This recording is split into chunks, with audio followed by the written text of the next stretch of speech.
grabe pala ang nangyari sa loob ng Senado kanina habang inaresto or nag-surrender si Senator Jinggoy Estrada. There was a debate between Senator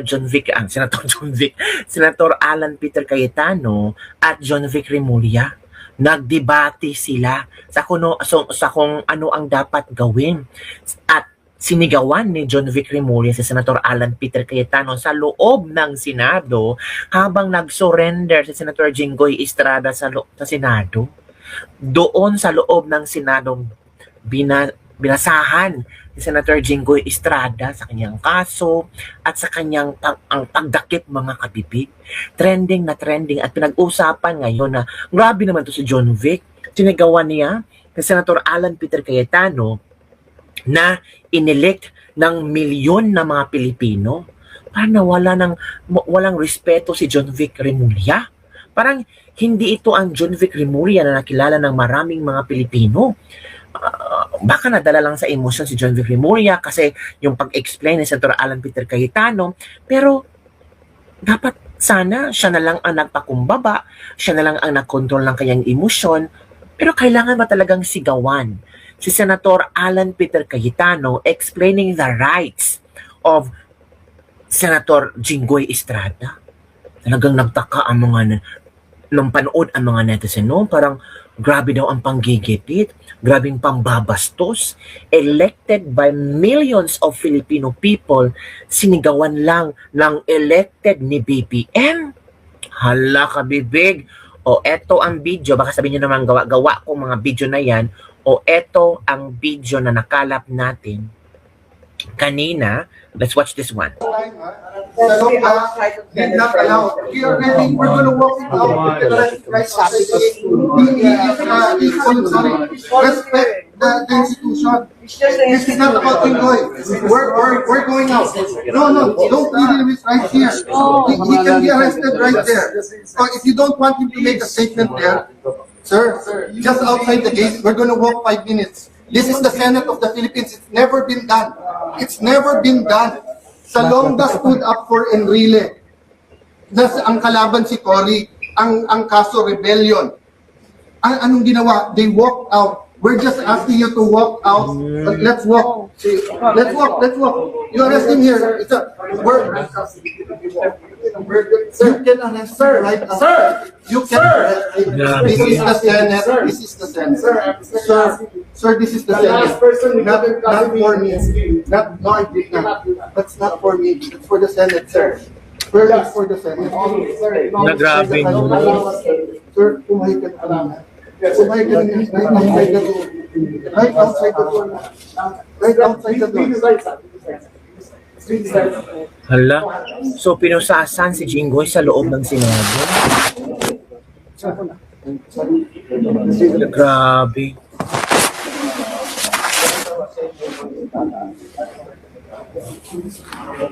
So you have the warrant of arrest issued by Hala, sa loob talaga ng Senado. criminal case number Binasahan si Jinggoy at talagang pinusasan sa loob ng Senado. Plunder under Republic Act 78 as a signed by Grabe.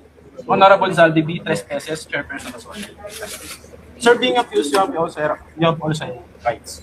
May karapatan ka manahimik at magsawalang kibo. Ano man ang iyong sabihin ay maaaring gamitin pabor o laban sa iyo sa kanyang mga hukuman. Hala, May karapatan na ka rin kumuha ng sarili mong abogado o tagapagtanggol nang naayon sa iyong kung walang kakayahan, ang pamahalaan at pagkakaluban ka na tagpisa. Lahat po ba ng mga karapatan niyo sa rin ang unawanin? Oh.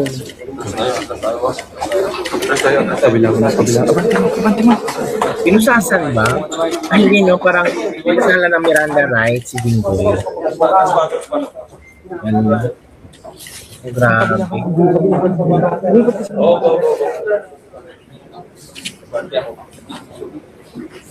Elevator, yung ano lang arresting ko. Oh. Grabe.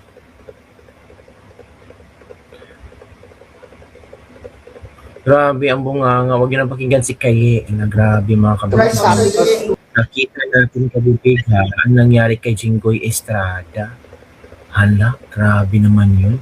Parang, pero ito naman ang sagot ni Alan Peter, ni John Vic Remulla nung tinanong siya tungkol sa di umano'y hinarang ni Senator Alan Peter Cayetano yung pagbasa ng Miranda rights kay Jinggoy Estrada. Ito kabibi ang sinagot niya. The question was whether yung separation of the executive and the judicial, the legislative. Sabi niya, even at the time of Salonga, he protected a leader. Ang sabi ko sa kanya, not very complex kasi umakit na. Sir, I'm sorry, you lost that privilege when Bato escaped. Oh, we lost that privilege daw when Bato escaped. Halaka. Iba na talaga kabibi. Double time mga maletagang, bilis na kasi tibok ng puso nyo. Double time, sinubukang hangarin daw ba, sinungali ang sabi, labas mem. O sa labas naman, sinabi, hindi naman hinarang. Hindi hinarang ni Senator Alan Peter Cayetano. Ang gusto niya, sa labas na lang basahan. Huwag na lang sa loob ng Senado. Dapat sinama nyo yan si Cayetano, panay paghaharang ginagawa niya. Hindi hinarangan, di ba? Panay papogi si Remulla from Lindsay mo. Konting tiis na lang makukulong na silang lahat. O, yung 13, baka ipakulong nila tapos walang tayong senador. Pero si Romualdez, din yung mahuli. O, di ba? Mas nauna pa itong si Jinggoy na di umano, millions lang daw di umano ang nanakaw, nakurap, pero kang Romualdez, nasaan na? Oh. Matalino mamaching pero mas matalino ang busabos. May araw din kayo. Nauso na kasi ang bendalo. Mga buaya kawatan. Sige lang, bawi sa 2028. Sabi mo dati, di mo arestuhin si Bato. Buti di nagpautos sa'yo. Dapat sa labas ng Senado bilang paggalang sa institusyon. Which is tama naman, di ba? Babalik din sa'yo yan, hintayin mo lang. Yun ang mga komento ng ating mga netizens. So tama ba ang ginawa ng mga kapulisan na binasahan si Jinggoy na Miranda rights sa loob ng Senado? Kasi ang gusto ni Alan Peter Cayetano, wag dito. Respeto na lang sa institusyon. Pwede naman 5 minutes mag-walk na lang tayo sa labas, doon na lang gagawin ang pagbasa ng Miranda rights, ang pag-aresto or di kaya pag-surrender ni Senator Jinggoy Estrada. Pero hindi nakinig. Dahil lang sabi ni Remulla, yung privilege yun na wala once hindi yun na-surrender si Bato. Oh, ano bang kaso ni Bato sa Pilipinas? Wala naman na. Sa ICC meron, pero sa Pilipinas wala. 'Di ba? Naku, ang gulo-gulo ng Pilipinas, 'di ba? Hindi natin alam kung ano ang mangyayari sa Pilipinas. Oy, grabe. 'Di ba? Oh, yun kabibi ang nangyari kanina. Ay, naku, ang gulo. Sirs, I'm sorry you lost the privilege when Bato escaped. So mawawala pala, no? Diba?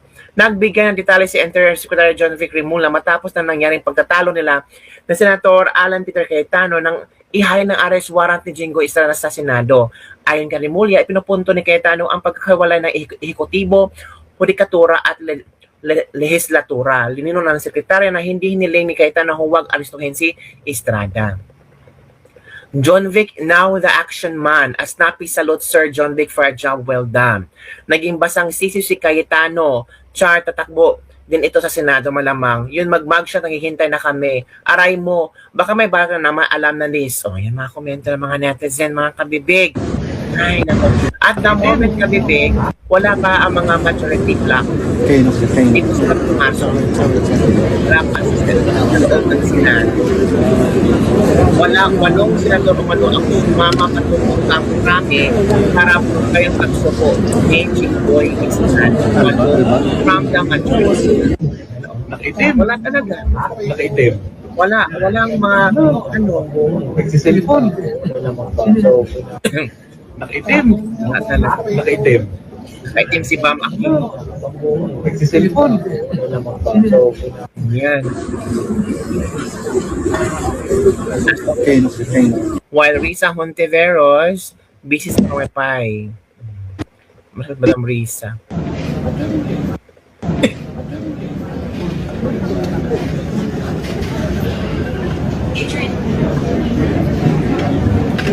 Magandang araw, ako po si Amor Santos ng Newswatch Plus. Update po mula dito sa Senado. Ngayon po ay lagpas 5 p.m. na. Supposedly may session po ang Senate ngayong alas 5 ng hapon. Pero sa nakita po natin, as of 5:03 p.m., kompleto po yung 11 members ng minority bloc. Pero wala ni isang senador mula majority bloc dito po sa session hall. Yon. So wala ni isa sa majority black senador na nasa loob ng session hall. So kabibig, ano ang inyong reaction hinggil dito? Grabe, no? Yung pagsigaw ni John Vic Remulla. Talaga kabibig. Nawala ang privilege daw ng Senado nung nakatakas si Bato. Kailangan pa talaga i-connect ni John Vic at kailangan pa i-connect ni John Vic si Bato at saka si Estrada. Grabe, no? Dapat talaga may sagot, dapat talaga may hindi naman hinarang ni Senator Alan Peter Cayetano. Ang gusto niya sa labas ng Senado. 'Di ba? Wala talaga eh. Ganun talaga, bibig. Sa kanila ang power ngayon. Sabi ng iba, silent martial law na ba between politicians ngayon? Yun ang